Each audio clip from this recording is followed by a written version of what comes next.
I am a leaf. A small leaf that once trembled in the breeze of the Garden of Eden.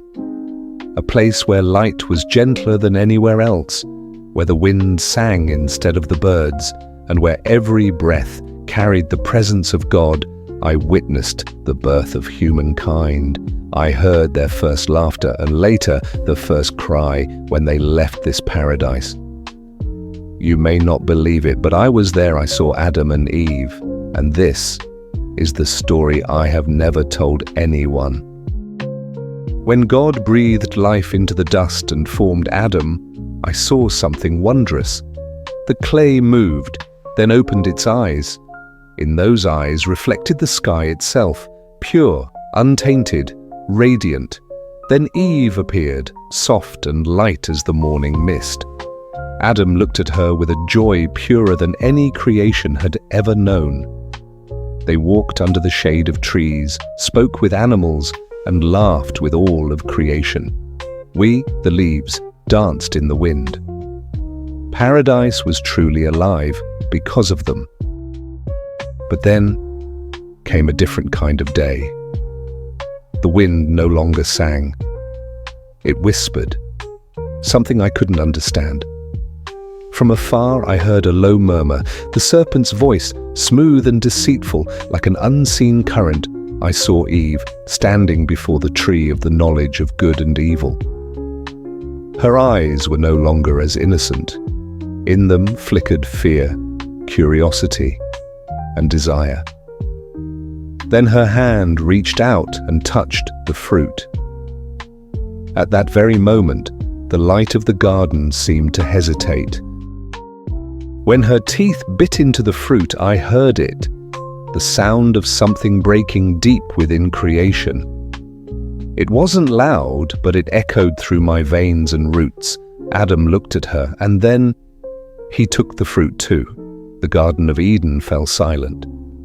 The light dimmed, flowers folded their petals.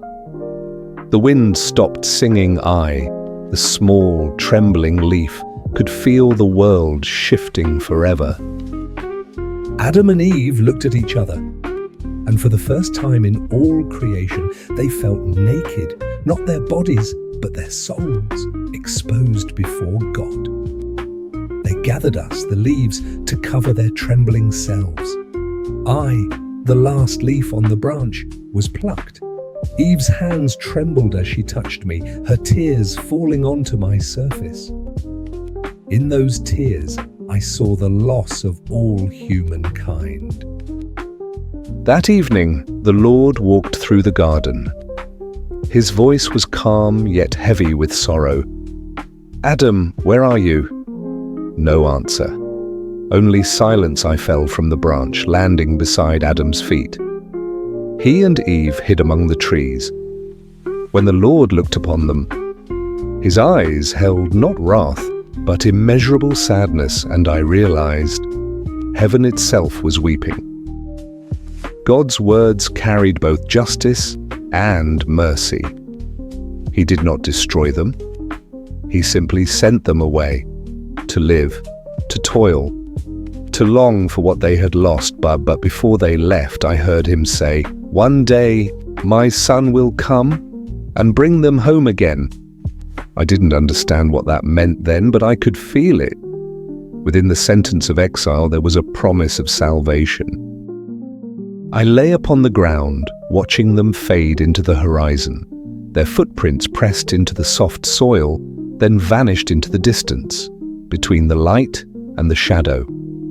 The wind returned, but its scent was no longer of paradise. From that day on, Eden fell into silence. I wondered if a leaf so small could mean anything in this vast story. Then I understood. I was the last covering they had, a small sign of compassion amidst the fall.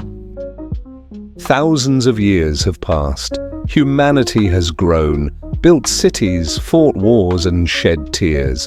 But in every heart remains a faint longing, the memory of what was lost. Sometimes in earthly gardens I hear the same wind whisper as it once did in Eden, and I know The memory of paradise still lives within humankind. I am the last leaf of Eden. I witnessed the moment humanity stepped away from God.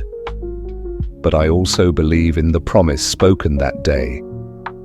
When the Son of God stretched his arms upon the cross, the wind blew again, just like that evening in Eden long ago, and I heard his voice whisper, "I never abandoned them. I will bring them home." So I smiled. If even a small leaf like me could become a sign of mercy, then surely every human soul can find its way back to God.